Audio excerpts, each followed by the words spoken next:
गायींची तस्करी करणाऱ्या वाहनाला थांबवून तस्करी करणाऱ्यांना पोलीस प्रशासनाचे सहकार्य असल्याचा गोरक्षकांनी केला आरोप।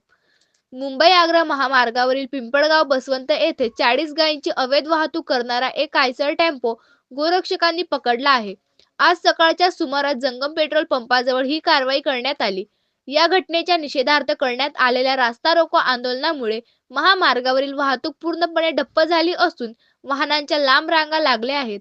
मिळालेल्या माहितीनुसार एका आयसर टेम्पोमधून मोठ्या प्रमाणात गोवंश घेऊन जात असल्याची माहिती गोरक्षकांना मिळाली होती। त्यानुसार पिंपळगाव बसवंत परिसरातील जंगम पेट्रोल पंपाजवळ हा टेम्पो अडवण्यात आला। तपासणी केली असता टेम्पोमध्ये सुमारे 40 गायी अत्यंत निर्दयीपणे कोंडलेल्या अवस्थेत आढळून आल्या। या घटनेमुळे गोरक्षक आणि बजरंग दलाचे कार्यकर्ते आक्रमक झाले असून त्यांनी महामार्गावरच ठिय्या मांडला आहे।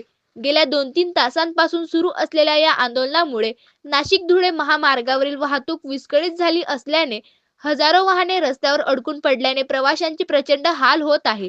या प्रकरणी कठोर कारवाई होत नाही तोपर्यंत आंदोलन मागे न घेण्याचा पवित्रा आंदोलकांनी घेतला आहे।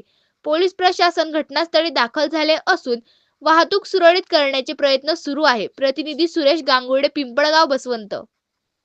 ही जी काही गायींची गाडी पकडली, अखंड हिंदुस्थानाची अस्मिता आमची गोमाता आहे आणि ज्या गोमातेची हत्या करण्यासाठी कत्तलखान्यामध्ये नेण्यासाठी आज जर आपण तुम्ही ते दृश्य जर बघितलं असेल तर या 60 गायी अक्षरशः त्यांच्या माना गळफासासारख्या वरती बांधून या ठिकाणी घेऊन जात आहे आणि याला पोलीस प्रशासन सहकार्य करतं। याचा खऱ्या अर्थाने निंदनीय ही गोष्ट आहे।